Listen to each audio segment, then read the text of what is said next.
Okay, so good morning, everybody. It's been some time since the last podcast. I can say that I was busy because I was. The semester just ended and I was working on the grades, which I've submitted already. But also, it's because I'm still struggling with the idea that there's really nothing to say. It's not that I can't or I don't have any credibility in talking about Dharma. It's just that at some point, if you really understand Dharma, there's really nothing to say because everything is there already. And we will discuss that in this podcast, which is entitled on causes and conditions. Okay, so let's start with this no that people have. Well, a lot of people, not everybody, but a lot of people have this simplistic uh, knowledge of karma. Okay, very basic knowledge of karma. So the most basic would be that you do some bad things will come back. You do good things, and then good things will come back. So my action, my karma, something like that. Also, their view of karma is that it's very mechanical. It's like that the universe is just some kind of a bank wherein you um, deposit good acts or even you deposit merits or demerits. That's what I mean. And based on the balance, no, that's what happens, no. When the conditions are there, the karma, whether good or bad, will come out depending on the balance, no. Whether if more merits, no, if the merits outweigh the demerits, then supposedly good things will come back. But it doesn't really work that way all the time. It's not. It's never mechanical. Really. Well, for one thing, the universe is intelligent. The universe is intelligent. It's not just some kind of a recording machine. The universe now is actually consciousness. It is. It's conscious and it's intelligent, and more than that, it is loving, no, and compassionate. Okay, so the thing that is missing in a lot of people's view of karma is that it's really just us doing things and there's really no other input, no? That the universe doesn't have a role in trying to help us to tell us, no, about certain things. It doesn't have any way of guiding us. It just waits for us to do things, and based on what we do, it turns into seeds, no? Seeds that brings about karma. But actually, it's not like that at all. The universe is actually always trying to communicate and trying to guide us to tell us what to do. The universe wants good things for us, okay?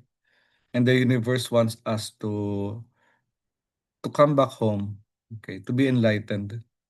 So it's always there. It's always giving us guidance. It's always giving graces. No, if you're a Christian, the grace is always there. Uh, Intuition happens. Somehow you get insights from out of the blue, but it's not really out of the blue. It comes from, well, many sources. But let's talk about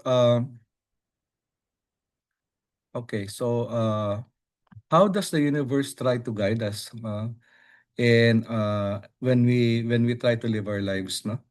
And how does it try to affect our karma? Well, let's start with Greek philosophy, no? Plato believes in innate ideas. Okay. Innate ideas simply means that the idea is already there in our mind even prior to experience.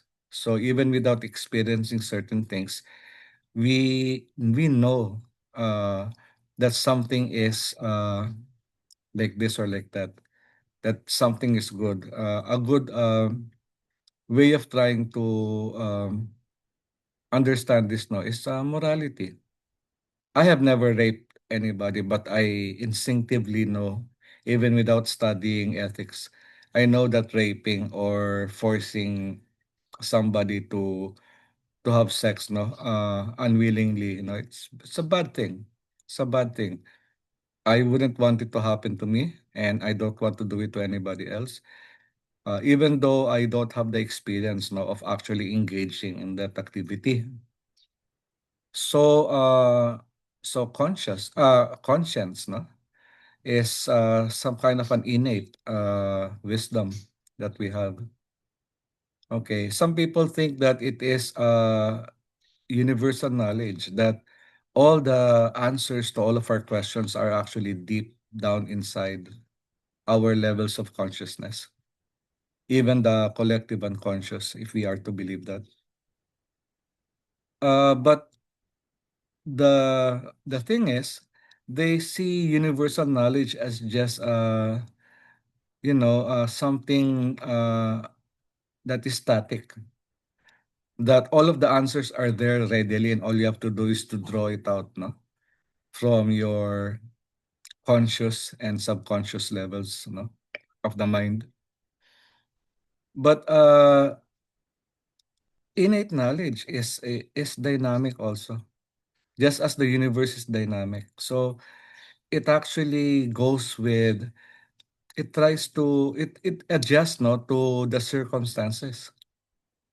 Okay, so the knowledge no that might be true in one situation might not be the same in another situation. So we have to stop seeing things no as just mechanical. That's really a medieval way of thinking about reality.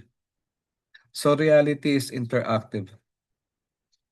So if you say that AI or computing systems are interactive right now, what more about the universe, which is, it has been there, billions of years before AI actually came out. So it's actually interactive.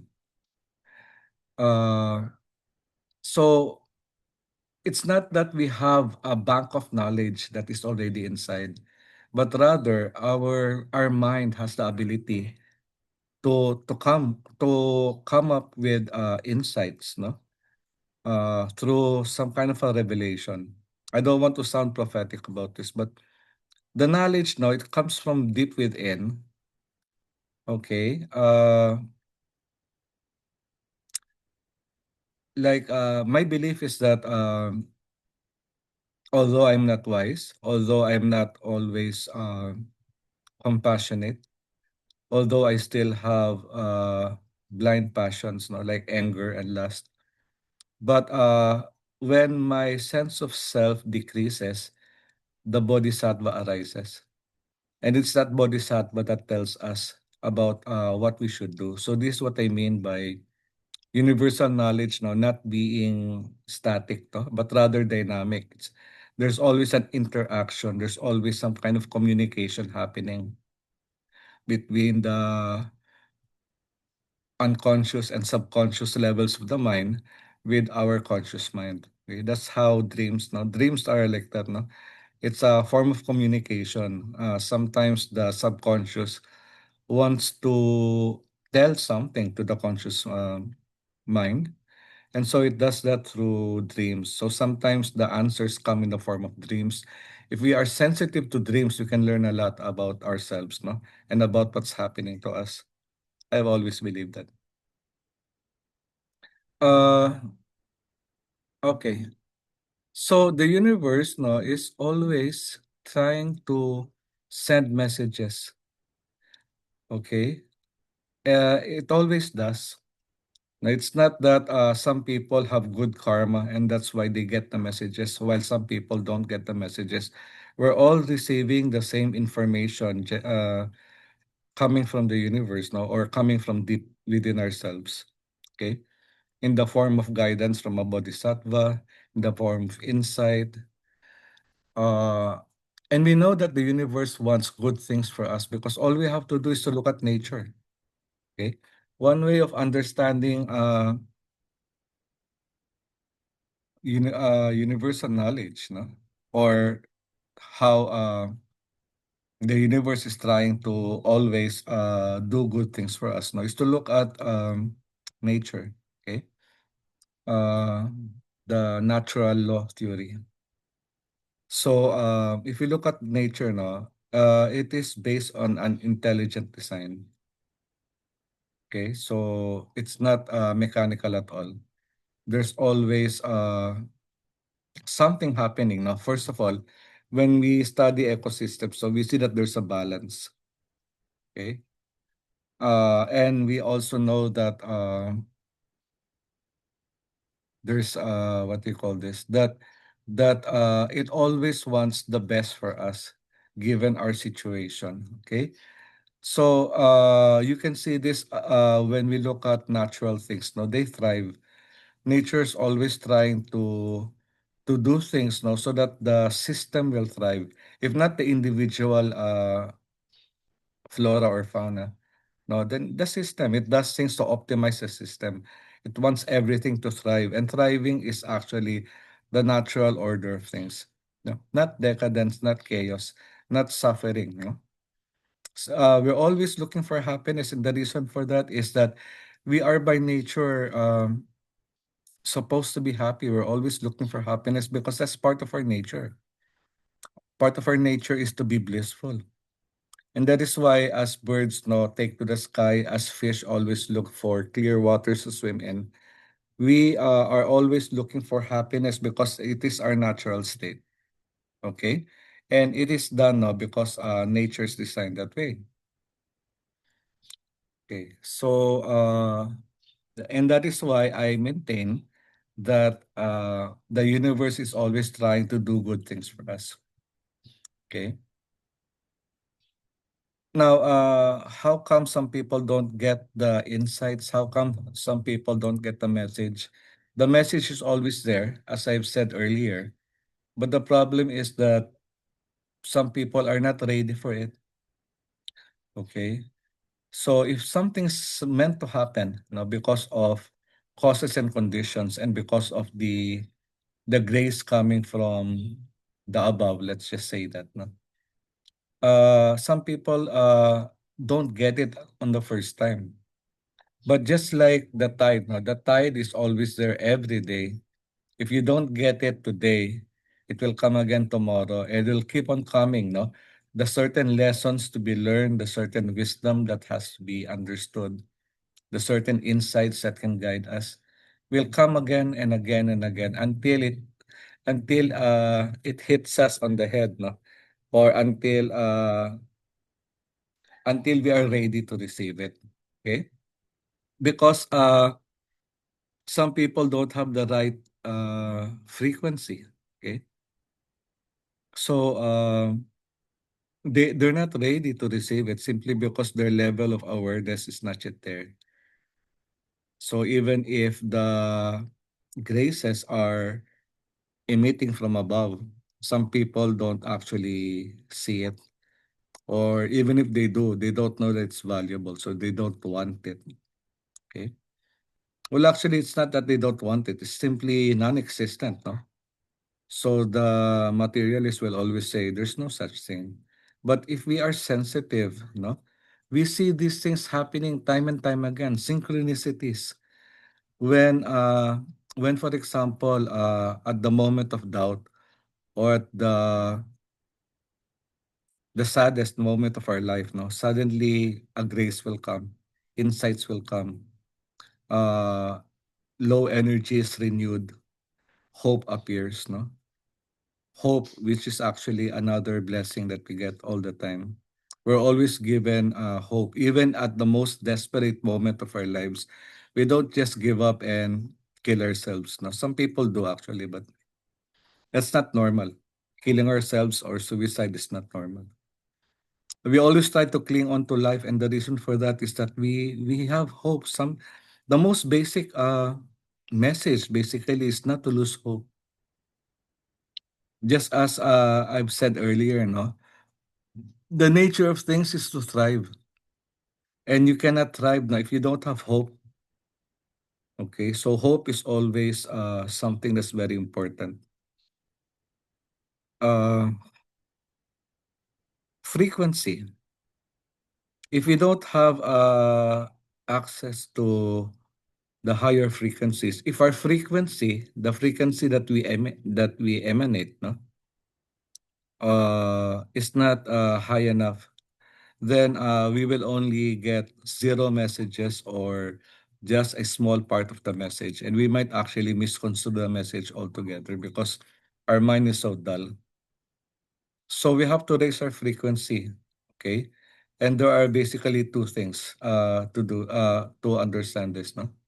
The one theory is that we can actually raise the frequency of our consciousness. We can actually attain higher consciousness with our own effort. Okay, that's why we meditate. Meditating not only allows us to see reality as it is, that everything is just thoughts and emotions. Okay, and there's actually emptiness behind that. But meditation increases the frequency. The more subtle we become, the more we become attuned to things that are not mechanical, things are not always present no materially. Okay, things that are not so obvious, the subtle things. Okay, we need to develop that certain level of sensitivity by raising our frequency, and you can do that through meditation. You can also do that through study and reflection and contemplation. So all of these are important. So one theory states that we can actually raise our frequency by the things that we do, even by the things that we eat. Okay, the Indians always believe that there are three modes of nature, and that is sattva, rajas, and tamas. So some people are naturally in the state of sattva or truth. They're naturally good, kind people. No, kindness and goodness is their nature. Rajasic people are passionate. Okay, and tamasic people are basically apathetic. No, to the point of ignorance sometimes. No, depends because like everything else, no, there are many levels to sattva, rajas, and tamas. Also, the belief is the things that we do can actually affect our mode of nature. By engaging in passion, by watching violent or lustful movies, by eating spicy food, that's the belief na. Spicy food increases the rajas in us. The three modes, by the way, is always present now. We all have our tamas, rajas, and sattva. But our activities now will allow us to change the frequency. Okay, sattva being the higher frequency and tamas being the lowest frequency. If we eat food that is smelly, yeah, actually I was taught na the food that smells bad, fermenting food, ginamos for example, or fish and shrimp paste, certain foods actually lower the frequency. Okay, and meats, no, basically fats and spicy food, no, are increase the frequency to rajas. Okay, we become more active rather than lethargic. Tamas is lethargic, rajas is active.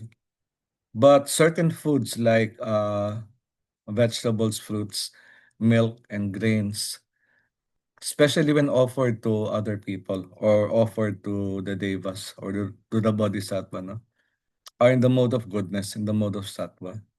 So even the little things that we do uh, can actually increase our frequency. Okay.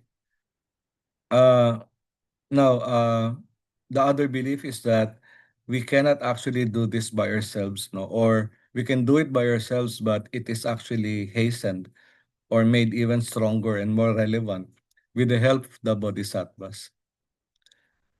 That's why I've always said no, that it takes a Buddha to become a Buddha. We have to rely in the Buddha from within. Okay, so the bodhisattvas, no, well, I would like, yes, I do believe that they exist, no, in some reality. Okay, but another way of understanding the bodhisattva is that the bodhisattva is actually an archetype, uh, a version of ourselves, no, that is higher. Okay, so we always have this nature, no, the Buddha nature within us, and by decreasing our own selfish ego, our prideful ego, we allow the bodhisattva from within, no, to come out. Okay, some people can do this automatically. Some people, like me, I use mantras to get in touch with the bodhisattva and meditation. So I always feel that at a certain point of my meditation, something arises from within. You can actually feel it, although feeling, no, it's not just an emotion. It's a knowing. Okay, and also mantras. No, I use the mantra. No, I chant on beads. Okay, what this does is it reminds me always that there's a higher power within. Okay, it actually connects me to the higher power that is within myself. Okay, it connects me to the bodhisattva. Okay, so there are many bodhisattvas.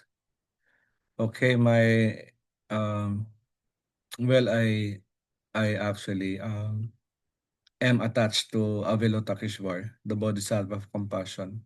And lately, I've been reflecting on and meditating on Tara, which is the most powerful form of Avalokiteshvar, if we are to believe that. No?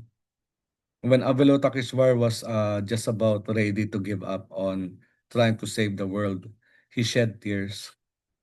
And when the tears hit the ground, a plant sprouted, no, and from that, no, Tara appeared. So Tara is actually that most powerful part of Avalokiteshvar that is always ready to help us. They say that Tara actually tries to help or helps, no, even before we can ask, no, even before we can finish asking for her help, Tara's already there.